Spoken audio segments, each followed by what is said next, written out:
ओं श्रीं ह्रीं क्लीं ग्लौं गं गणपतये नमः। वरवरद सर्वजनमे वशमानय स्वाहा। ॐ ऐं ह्रीं श्रीं श्रीमात्रे नमः। शिवशक्त्यैकरूपिण्यै नमो। ॐ नमः शिवाय। ॐ ॐ ॐ ॐ ॐ ॐ ॐ श्रीगुरुभ्यो नमः। मोगिलिचल्लवेणुगोपाल दत्तात्रेय नमः। ॐ द्रौं दत्तात्रेय नमः। ॐ दक्षिणामूर्तिस्वामिने नमः। श्री दक्षिणामूर्ति वर्णमाला स्तोत्रम्। ओमित्येतद्यस्य बुधैर्नाम गृहीतं यद्यासेदं भाति समस्तं वियदादि यस्याज्ञातस्वस्वपदस्था विधिमुख्यास्तं प्रत्यञ्च दक्षिणं वक्त्रं कलयामि। ओमित्येतद्यस्य बुधैर्नाम गृहीतं यद्भासेदं भाति समस्तं वियदादि यस्याज्ञातस्वस्वपदस्था विधिमुख्यास्तं प्रत्यञ्चं दक्षिणवक्त्रं कलयामि। नम्राङ्गाणां भक्तिमतां यः पुरुषार्थं दत्त्वा क्षिप्रं हन्ति च तत्सर्वा विपत्तिः पादाम्भोजादस्थनितापस्मृतिमीशं तं प्रत्यञ्चं दक्षिणवक्त्रं कलयामि। मोहद्वस्तैवैनिकवैयासिकिमुख्याः संविन्मुद्रा पुस्तकवीनाशगुणान्यं हस्ताम्बोजे बिभ्रतमाराधितवन्तस्तं प्रत्यञ्चं दक्षिणवक्त्रं कलयामि।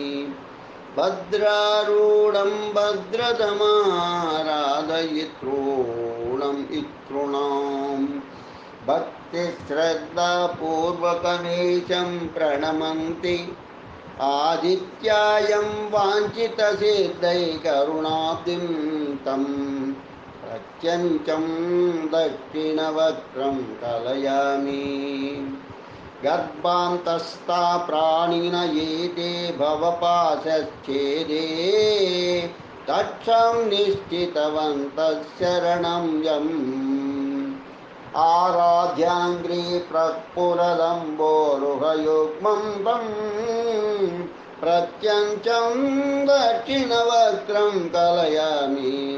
वक्त्रं धन्या संश्रुतिवाद्ये रतिमात्राद्भीता सन्तः पूर्णा शशाङ्कद्युतियस्य सेवन्ते ध्यासीनमनन्तं वटमूलं तं प्रत्यञ्चं दक्षिणवक्त्रं कलयामि।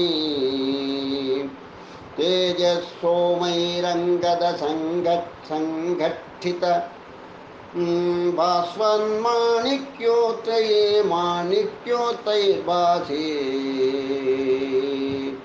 भासित विश्वो रुचिरैर्यः तेजोमूर्तिं खानिलतेजप्रमुखाब्धिं तं प्रत्यञ्चं दक्षिणवक्त्रं कलयामि।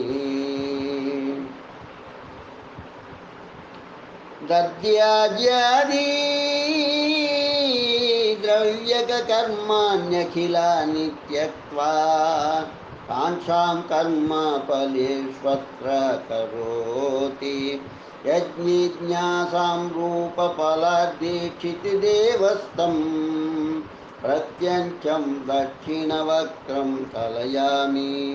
क्षिप्रं लोकेयं भजमान पृदुपुण्यः प्रध्वस्तादिः प्रोज्ञितसंकृत्यो संकृत्यभिलाढी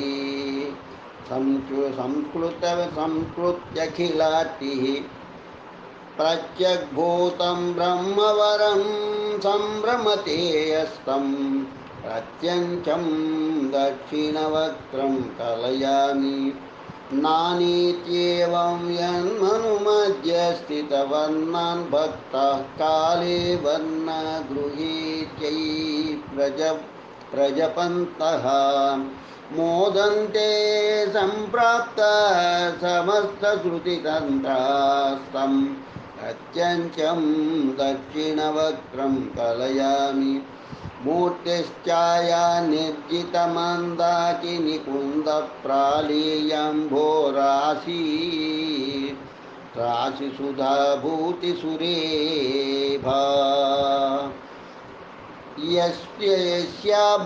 यस्याभ्राभासविधौ सुधा भाति सुरेभा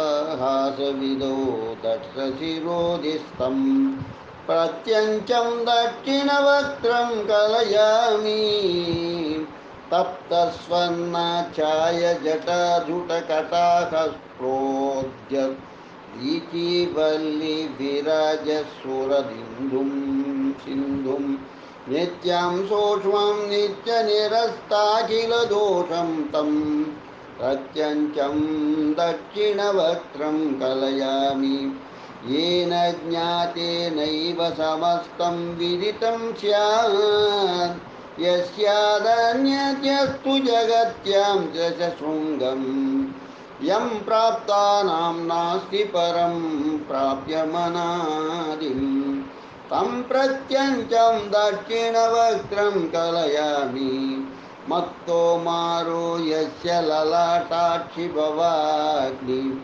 कोरत्केलप्रोषितभस्मीकृतदेहः तद्भस्मादीर्यस्य सुजातः षट्वासस्तं प्रत्यञ्चं दक्षिणवक्त्रं कलयामि शम्भोराशौ संस्कृतिरूपे लुषतां तत्पारं गन्तुं यत्पदभक्ते दृढनौका सर्वाराज्यं सर्वगमानन्दपयोनिधिं तं प्रत्यञ्चं दक्षिणवक्त्रं कलयामि मेधावी स्यादिन्दुवतं संधृतवीनं कर्पूराभं पुस्तकहस्तं कमलाक्षं चित्ते ध्यायन् यस्य वपुर्द्रां निमिषार्धं तं प्रत्यञ्चं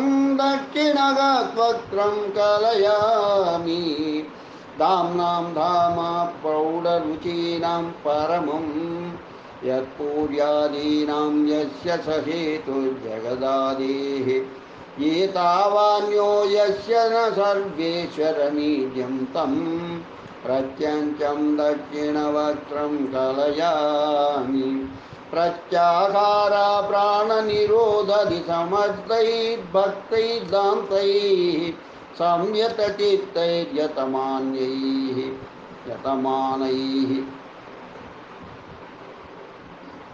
स्वात्मत्वेन ज्ञायत एव त्वरया यस्तं प्रत्यञ्चं दक्षिणवक्त्रं कलयामि ज्ञांसि भूतान् प्राणिन एतान् फलदाता चित्तान्तस्तः प्रेरयति स्वे सकलेऽपि कृत्ये देवप्रार्थनकर्मानुसरसंस्थं प्रत्यञ्चं दक्षिणवक्त्रं कलयामि प्रज्ञामात्रं प्रापितसंभिर्निजभक्तं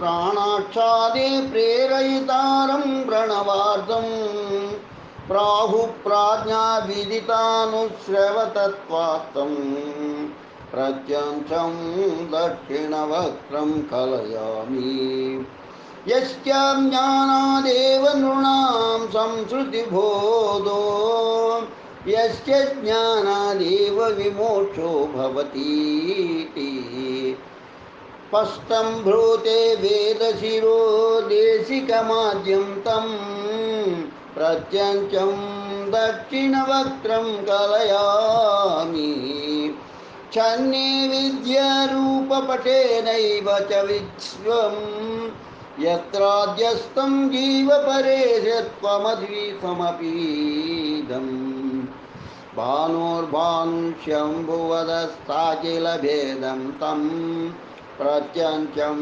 दक्षिणवक्त्रं कलयामि स्वापस्वप्नो जाग्रदवस्थाभिनयस्त्र प्राणश्वेतः सर्वगतो यः सकलात्मा कूटस्थो यः केवलसच्चित्सुखरूपस्थं प्रत्यञ्चं दक्षिणवक्त्रं कलयामि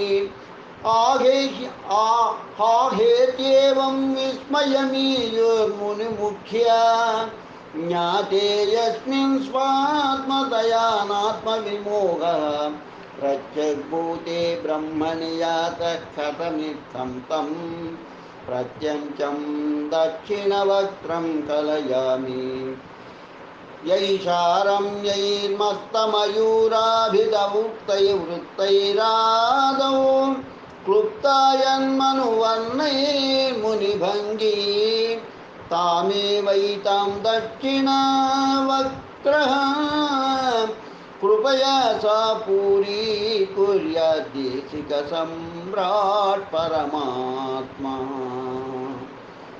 इति। श्री दक्षिणामूर्ति वर्णमाला स्तोत्रं संपूर्णं। लोका समस्ता सुखिनो भवन्तु, लोका समस्ता सुखिनो भवन्तु, लोका समस्ता सुखिनो भवन्तु। ओम शांति शांति शांति। स्वस्ति।